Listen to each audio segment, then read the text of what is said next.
بسم اللہ الرحمن الرحیم۔ معزز سامعین، حکیم سید مجاہد محمود برکاتی پروگرام برکاتی کی باتوں کے ساتھ آپ کی خدمت میں حاضر ہے۔ معزز ناظرین، آپ جیسا کہ جانتے ہیں کہ یہ صحت کی علم و آگاہی کا پروگرام ہے۔ ہم اس میں آپ کی صحت کے حوالے سے گفتگو کرتے ہیں۔ اللہ تعالیٰ نے آپ کو صحت عطا کی ہے، صحت کو کس طرح قائم رکھا جائے، اگر اس میں کوئی تکلیف کوئی بیماری پیدا ہو جائے تو اس کو کس طرح دور کیا جائے۔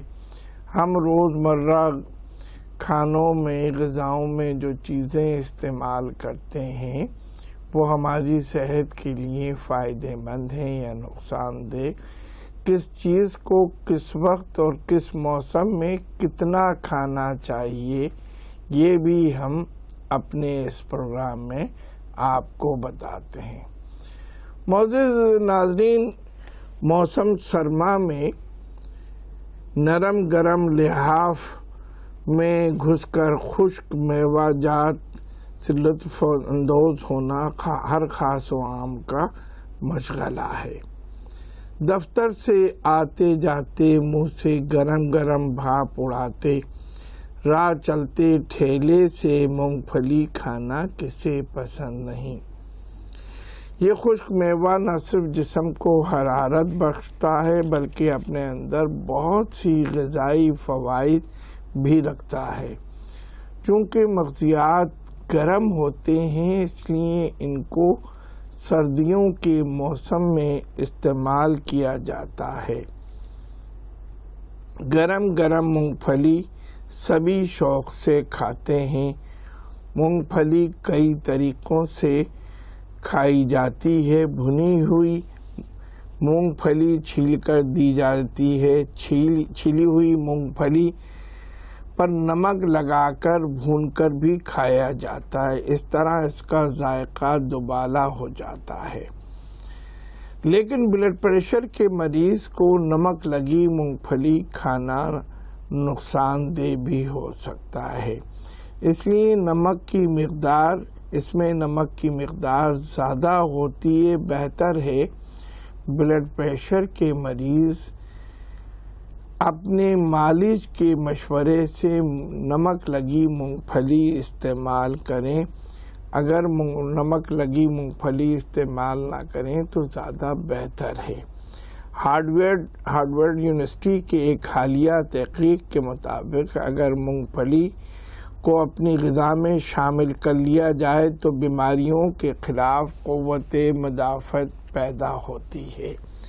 یہ ایک ایسی صحت بخش غذا ہے جو آپ کو وزن گھٹانے میں مدد دیتی ہے۔ مونگ پھلی میں جو موجود لحمیات کی وجہ سے سرخ گوشت کا نعم البدل بھی قرار دیا جاتا ہے۔ کم از کم کمزور افراد کے لیے مونگ پھلی مفید ہے۔ اس میں کولیسٹرول بالکل نہیں ہوتا۔ یہ مونگ پھلی سست غذا ہونے کی وجہ سے ہر طبقے کے دسترس میں رہتی ہے۔ بعض لوگوں کا خیال ہے کہ اس کے اندر تیل ہوتا ہے تو اس میں کولیسٹرول ہوتا ہوگا، مگر مونگ پھلی میں کولیسٹرول نہیں ہوتا۔ مونگ پھلی ایک پھلی دار پودا ہے لیکن غذائیت کی وجہ سے خشک میووں میں اس کا شمار کیا جاتا ہے۔ مونگ پھلی چکنائی سے بھرپور ہوتی ہے، اسی وجہ سے اس کا تیل بھی نکالا جاتا ہے۔ مونگ پھلی مختلف ڈبل روٹیوں، بن، کیک، میٹھوں، سوپ سمیت دیگر کھانوں میں استعمال کیا جاتا ہے۔ مونگ پھلی ہر دل عزیز میوہ ہے۔ سردیوں میں مونگ پھلی کھانے کا اپنا ہی مزہ ہوتا ہے، تاہم اس کا باقاعدہ استعمال دبلے افراد اور باڈی بلڈنگ کرنے والوں کے لیے انتہائی غذائیت بخش بھی ثابت ہوتا ہے۔ مونگ پھلی میں قدرتی طور پر ایسے اینٹی آکسیڈنٹ پائے جاتے ہیں جو غذائیت کے اعتبار سے سیب، گاجر، چقندر سے بھی زیادہ ہوتے ہیں، جو کم وزن افراد سمیت باڈی بلڈنگ کرنے والوں کے لیے نہایت مفید ثابت ہوتے ہیں۔ صرف یہی نہیں بلکہ اس کے طبی فوائد کئی امراض سے حفاظت کا ذریعہ بھی بنتے ہیں۔ مونگ پھلی میں پایا جانے والا وٹامن ای کینسر کے خلاف لڑنے کی بھرپور صلاحیت رکھتا ہے، جبکہ اس میں موجود قدرتی فولاد خون کے نئے خلیات بنانے میں اہم کردار ادا کرتے ہیں۔ کینیڈا میں کی جانے والی ایک تحقیق کے ذریعے یہ بات سامنے آئی ہے کہ ذیابیطس کے مریض مونگ پھلی کا استعمال نہایت مفید ہے۔ ماہرین کے مطابق دوسرے درجے کے ذیابیطس میں گرفتار افراد کے لیے روزانہ 1 چمچہ مونگ پھلی کا استعمال بہت مثبت نتائج مرتب کرتا ہے۔ ڈاکٹروں کا کہنا ہے کہ مونگ پھلی کا استعمال انسولین استعمال کرنے والے افراد کے خون میں انسولین کی سطح برقرار رکھنے میں اہم کردار ادا کرتا ہے۔ مونگ پھلی میں تیل کافی مقدار میں ہوتا ہے، لیکن آپ خواہ کتنی بھی مونگ پھلی کھائیں، اس تیل سے آپ کا وزن نہیں بڑھے گا۔ تو یہ بات ثابت ہوئی کہ ذیابیطس آج کل کا بہت اہم مرض ہے اور بہت تیزی کے ساتھ ہر آبادی میں پہلے امیر افراد کو ہوتا تھا، اب غریب افراد بھی اس کے اندر بہت تیزی سے مبتلا ہو رہے ہیں۔ ذیابیطس میں مبتلا افراد کو مونگ پھلی ضرور کھانی چاہیے۔ مونگ پھلی کھانے سے ان کے مرض کی روک تھام بھی ہو سکتی ہے اور مرض میں کمی بھی آ سکتی ہے۔ مونگ پھلی کو غریبوں کا بادام بھی کہا جاتا ہے۔ اپنی گوناگو فوائد کی وجہ سے اسے مکمل خوراک قرار دیا جا سکتا ہے۔ اس میں 28% تک لحمیات پائے جاتے ہیں۔ مونگ پھلی کے دانوں میں وٹامن ای کی مقدار بہت زیادہ ہوتی ہے۔ 100 گرام دانوں میں تقریباً 8 گرام وٹامن ہوتا ہے۔ یہ وٹامن ایک طاقتور اینٹی آکسیڈنٹ کا کام کرتا ہے۔ وٹامن بی کمپلیکس بھی پائے جاتے ہیں۔ ان میں رائبوفلیوین، نیاسین، تھائمین، پینٹوتھینک ایسڈ، پائریڈوکسڈ شامل ہوتے ہیں۔ منرل سے copper, Cu، iron, potassium, calcium, magnesium اور سیلینیم بھی شامل ہے۔ یہ سب منرل بدرجہ اتم مقدار میں ملتے ہیں۔ ان سب کی جسمانی روزمرہ ضرورت ہوتی ہے۔ ایک مٹھی بھر مونگ پھلی کے دانے کھانے سے وہ ضرورت پوری ہو جاتی ہے۔ مونگ پھلی میں شامل فیٹی ایسڈ کے اولک ایسڈ LDL کولیسٹرول کم کرتے ہیں اور HDL کی مقدار بڑھاتے ہیں، جس کے نتیجے میں دل اور خون کی نالیوں کے امراض سے بچاؤ ملتا ہے۔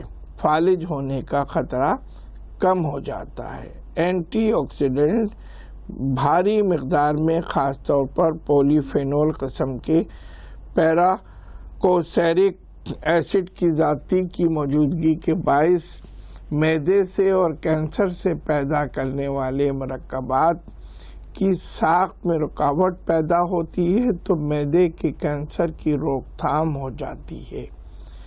مزید برآں دل کے امراض اور ذہنی امراض سے بھی بچاؤ ملتا ہے۔ دیگر اینٹی آکسیڈنٹ خون کی نالیوں میں سکڑن اور تشنگی پیدا کرنے والے ہارمون کے اثرات میں کمی لاتے ہیں، تو نالیوں میں تنگی آ کر بندش پیدا ہونے کی روک تھام ہو کر بلڈ پریشر میں بلندی نہیں آتی۔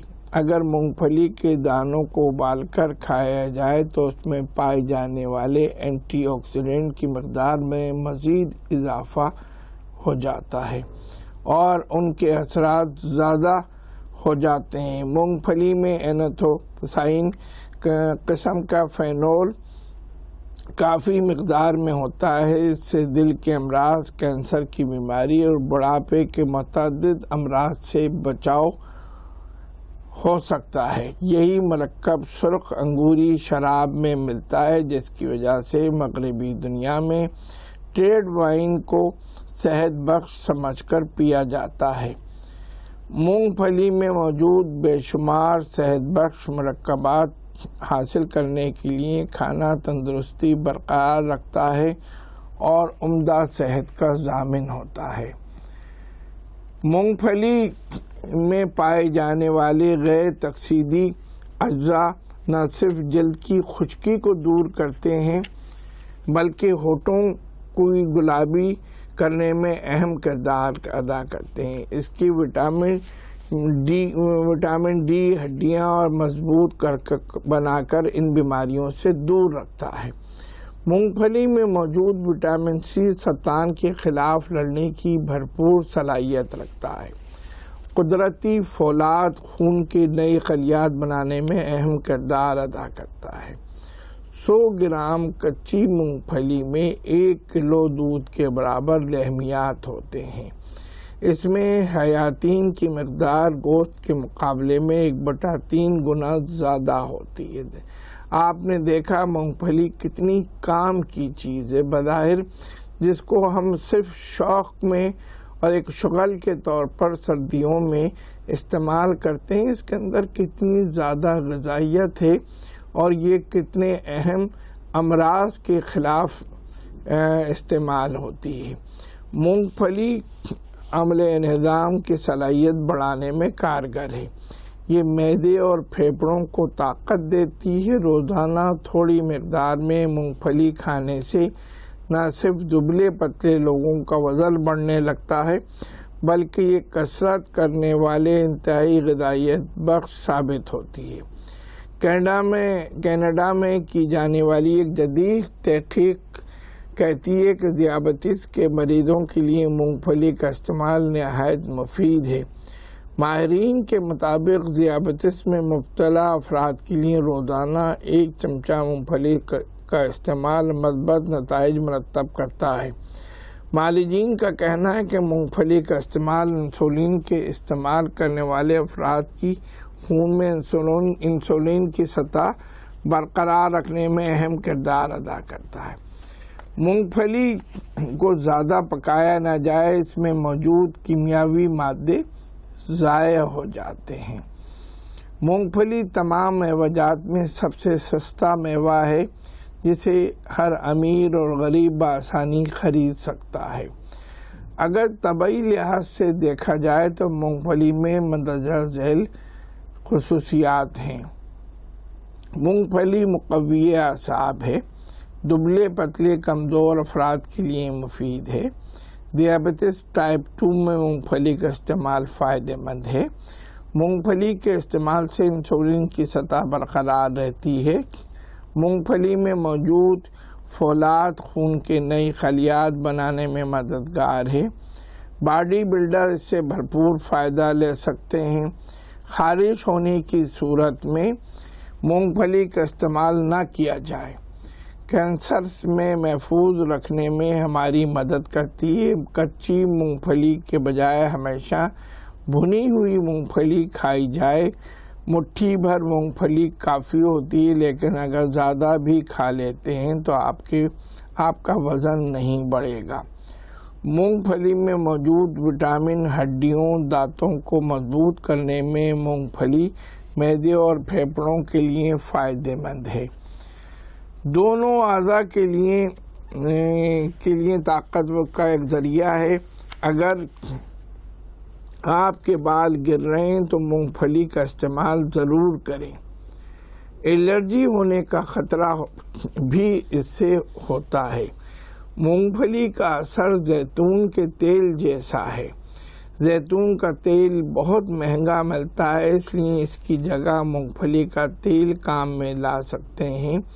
مونگ پھلی میں چکنائی، پروٹین، شکر پائی جاتی ہے۔ 1 انڈے کے برابر مونگ پھلی میں جتنی پروٹین اور حرارت ہوتی ہے اتنی دودھ اور انڈے میں مجموعی طور پر بھی نہیں ہوتی۔ اس کی پروٹین دودھ سے ملتی جلتی ہے۔ چکنائی گھی جیسی مونگ پھلی کھانے سے دودھ، بادام، گھی کی تکمیل ہوتی ہے۔ مونگ پھلی جسم میں گرمی پیدا کرتی ہے، سردیوں کے موسم میں زیادہ مفید ہے۔ یہ تر کھانسی میں مفید ہے، معدہ اور پھیپھڑوں کو قوت دیتی ہے۔ اس سے کھانے کے ساتھ جیسی سبزی، کھیر، کھچڑی وغیرہ میں ڈال کر روزانہ کھانا چاہیے۔ مونگ پھلی مین تیل کا عنصر ہونے کی وجہ سے رئائی بیماریوں کو ختم کرتی ہے۔ یہ قوت انہضام کو بڑھاتی ہے، لیکن گرم مزاج والوں کو ضرر رساں ہے۔ مونگ پھلی زیادہ کھانے سے بلغم بڑھتی ہے۔ حمل کے دوران 60 گرام مونگ پھلی کھانے سے بچے کے اضافے میں مدد ملتی ہے۔ حاملہ خواتین کے لیے مونگ پھلی بہت اچھی چیز ہے۔ جیسا کہ میں نے عرض کیا کہ حمل کے زمانے میں 60 گرام مونگ پھلی اگر آپ کھاتے ہیں تو بچے کا وزن بڑھتا ہے، بچے کی بڑھوتری ہوتی ہے۔ حاملہ خواتین کو بھی مونگ پھلی کھانا چاہیے۔ خشکی، سردیوں میں جلد میں سوکھا پن آ جاتا ہے۔ تھوڑی سی مونگ پھلی کا تیل دودھ اور عرق گلاب میں ملا کر مالش کریں۔ 20 منٹ بعد غسل کر لیں، اس سے جلد کا سوکھا پن ٹھیک ہو جائے گا۔ آپ نے دیکھا ہوگا کہ سردیوں کے زمانے میں جسم کے اندر جلد سکڑ جاتی ہے، سوکھا پن آ جاتا ہے، تو ایسے میں مونگ پھلی کا تیل عرق گلاب میں ملا کر جسم پر مالش کرنا اور مالش کرنے کے 20 منٹ بعد غسل کر لینا بہت فائدہ مند ہوتا ہے۔ اس سے جو سوکھا پن ہے اور جو جلد سکڑ جاتی ہے وہ ختم ہو جاتا ہے۔ مٹھی بھر مونگ پھلی بھنی ہوئی کھانا غذائیت کی نظر سے مفید ہے۔ نہانے سے پہلے تھیلی پر 1/4 چمچ مونگ پھلی کا تیل لگا کر انگلی سے ہتھیلی پر رگڑیں اور پھر ہونٹوں پر اس تیل کی مالش کریں۔ ہونٹوں کے لیے یہ مفید ہے۔ مونگ پھلی بظاہر محسوس ایسا ہوتا ہے کہ سردی میں ایک شغل کے طور پر لوگ کھاتے ہیں، اور سردی دور کرنے کے لیے جب لحاف میں بیٹھے ہوں، گرم میں کوئی اور کام نہ ہو تو مونگ پھلی سے لوگ دل بہلاتے ہیں، مگر ایسا نہیں ہے۔ مونگ پھلی کو اپنی غذا میں سردیوں کے زمانے میں باقاعدہ کھانے کا اہتمام کیجیے۔ مونگ پھلی کے بہت زیادہ فائدے ہیں، خصوصاً ایسے افراد کے جو دبلے پتلے ہوں، اور مونگ پھلی کے اندر جو تیل ہوتا ہے وہ وزن نہیں بڑھاتا۔ کولیسٹرول، اچھا کولیسٹرول پیدا کرتا ہے، خراب کولیسٹرول کو کم کرتا ہے۔ مونگ پھلی کو غریبوں کا بادام بھی کہا جاتا ہے۔ مونگ پھلی ایک سستا میوہ ہے، اب تو تھوڑا سا بازار کے اندر مہنگا ملنے لگا ہے، مگر جس زمانے میں مونگ پھلی آ رہی ہو، ہر امیر غریب آدمی کو مونگ پھلی کا استعمال کرنا چاہیے۔ معزز ناظرین، آج کے اس پروگرام میں ہم کوشش کریں گے کہ ہمیں بہت سارے آپ کے سوال ملتے ہیں۔ آج کے پروگرام میں ہم 1-2 سوالوں کے جواب دینے کی کوشش کریں گے۔ ہم بہت سارے دوستوں کو ای میل پر اور بذریعہ سیل فون، بذریعہ میسج بھی جواب دیتے ہیں۔ آپ بھی اگر ہم سے کوئی سوال کرنا چاہیں تو آپ ہم سے ای میل پر، سیل فون پر اور بذریعہ میسج SMS کے ذریعے بھی ہم سے سوال کر سکتے ہیں۔ امجد علی کھاریاں سے سوال کرتے ہیں، میرے سر کے بال 2-3 جگہ سے گول دائروں کی شکل میں غائب ہو گئے ہیں، کوئی علاج بتائیں۔ امجد علی صاحب، اس سوال کا جواب ہم پہلے بھی دے چکے ہیں، اور یہ ایک عام سا مرض ہے، کئی لوگ اس طرح کے سوال کر چکے ہیں۔ آپ کے سر میں بال خورا ہے، یہ سر کے بالوں کے علاوہ داڑھی اور مونچھ میں بھی ہو جاتا ہے۔ بعض وقت لوگوں میں آپ نے دیکھا ہوگا کہ بعض لوگوں کی داڑھی کے بال کا کچھ حصہ گولائی کی شکل میں یا سر میں گول گول دائرے بن جاتے ہیں، وہاں سے بال غائب ہو جاتے ہیں۔ اس کا ہم ایک بہت تیر بہدف علاج بتاتے ہیں. 1 کلو چقندر کاٹ کر اس کو پتوں سمیت 1 کلو سرسوں کے تیل میں پکائیے. 1 کلو چقندر پتوں سمیت کاٹ کر 1 کلو سرسوں کے تیل میں پکائیے. جب چقندر اور اس کے پتے جل جائیں، ختم ہو جائیں، تو اس تیل کو ٹھنڈا کر کے چھان لیجئے، اور اس تیل کو جہاں جہاں آپ کے سر میں بال خورا ہو گیا ہے، جس جگہ سے بال اڑ گئے ہیں، وہاں پر سر میں اور داڑھی میں اور مونچھ میں جس جگہ بھی بال نہیں ہیں وہاں پر، اور باقیہ سر میں بھی لگا کر خوب اس کی مالش کر لیجئے. انشاءاللہ کچھ دن میں وہاں پر جہاں سے آپ کی بال اڑے ہیں وہاں پر بال آ جائیں گے، اور بقیہ بال بھی بہت گھنے ہو جائیں گے. جن خواتین کے بال گرتے ہیں، بال کمزور ہیں، بال چھوٹے ہیں اور ان کو بال گرنے کی شکایت ہے، وہ بھی یہ تیل استعمال کر سکتی ہیں. آج کل چقندر پتوں والا آ رہا ہے، ایسے موسم میں چقندر کا تیل بنا کر اپنے گھر میں رکھ سکتی ہیں بازار سے تیل خریدنے کے بجائے. یہ تیل بہت زیادہ فائدہ مند ہے. ارسلان احمد سوال کرتے ہیں، میری عمر 40 سال ہے، ملازمت پیشہ آدمی ہوں، بائیں ہاتھ میں کبھی لرزے کی شکایت ہو جاتی ہے. جب یہ شکایت ہوتی ہے تو ہاتھ بہت کانپتا ہے اور سر میں درد ہوتا ہے. کیا سر کے درد اور ہاتھ کی لرزش میں کوئی تعلق ہے؟ ارسلان صاحب، جی ہاں، ہاتھ کی لرزش کا دماغ سے تعلق ہے. مرکز دماغ میں ایسی کوئی خرابی ہوئی ہے جس نے آپ کے ہاتھ میں لرزش کا مسئلہ پیدا کیا ہے. اچھا یہ ہے کہ کسی مالج کی زیر نگرانی اپنا علاج کرائیے.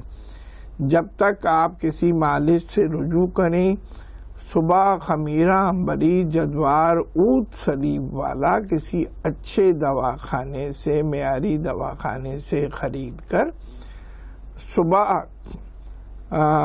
آدھا چمچہ کھا لیا کیجیے، اور اس کے ساتھ قرص وسط قدوس بھی استعمال کریں تو زیادہ بہتر رہے گا. آرام کا خیال رکھنے، فطرت کا تقاضا ہے رات کو آرام کیا جائے اور دن میں کام کیجیے اور رات کو آرام کیجیے. عبدالرؤف صاحب سوال کرتے ہیں، بہت عرصے سے میری ناک بند ہے، آسانی سے سانس نہیں لے سکتا. سرد پانی کو ناک میں سڑکنے کا تجربہ کریں. جس طریقے سے وضو میں ہم ناک کے اندر پانی ڈالتے ہیں، اس طرح ٹھنڈا پانی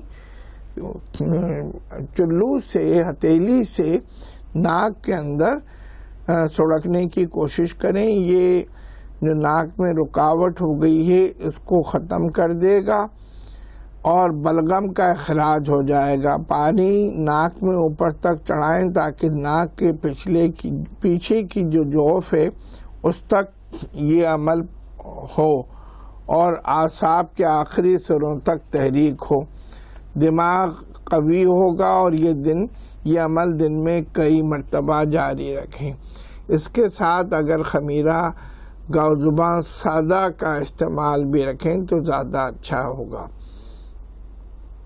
جمال احمد صاحب بھاولپور سے سوال کرتے ہیں کہ میرے پیروں کے تلوے گرم رہتے ہیں، ان سے خوب پسینہ آتا ہے، اس کا کیا سبب ہے؟ جمال احمد صاحب، آپ کے جسم کے فضلات کا اخراج کا نظام صحیح کام نہیں کر رہا. اچھی صحت اس بات پر موقوف ہے کہ جسم کے ہر خلیے کو مناسب غذا ملتی رہے، اس لیے فضلات کا اخراج ہوتا رہنا چاہیے.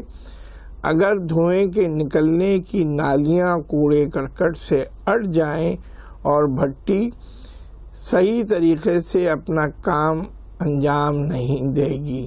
تندرست انسان کے لیے بہت سے فضلات پھیپھڑوں، آنتوں اور گردوں سے خارج ہوتے ہیں. اگر فضلات کا اخراج ناقص ہو تو جسم فضلات کے اخراج کا دوسرا راستہ تلاش کرتا ہے۔ پیروں سے پسینہ آنا فضلات کے اخراج کا متبادل راستہ بنانے کی کوشش ہے۔ جسم میں فضلات کے رک جانے سے غنودگی طاری رہتی ہے، طبیعت میں بوجھل پن محسوس ہوتا ہے۔ جگہ کی دیکھ بھال کریں، یہ زہریلے مادوں کے اخراج کا سب سے اہم عضو ہے۔ معزز ناظرین، ہم کوشش کرتے ہیں کہ آپ کے کچھ سوالوں کے جواب اپنے پروگرام میں بھی دیں۔ ہمیں بہت بڑی تعداد میں لوگ فون بھی کرتے ہیں، سوال SMS بھی کرتے ہیں اور سیل فون پر ہم سے بات بھی کرتے ہیں۔ سیل فون پر بات کرنے والوں سے ایک درخواست ہے کہ وہ فون کرتے وقت اس بات کا خیال رکھیں کہ پاکستان کے اوقات کے مطابق دن کے اوقات ہوں۔ بہت سارے لوگ رات کے 2 بجے پاکستان کے وقت کے مطابق رات کے 2 بجے 3 بجے 4 بجے بھی فون کرتے ہیں، تو یہ مناسب نہیں ہے۔ پاکستان کے وقت کے مطابق دن میں آپ ہم سے جب چاہیں سوال کر سکتے ہیں، ہماری ای میل ایڈریس پر بھی اور SMS کے ذریعے بھی۔ ہم کوشش کریں گے کہ ہم آپ کے سوالوں کے جواب دیں۔ یہ پروگرام آپ کی صحت کے حوالے سے ہے۔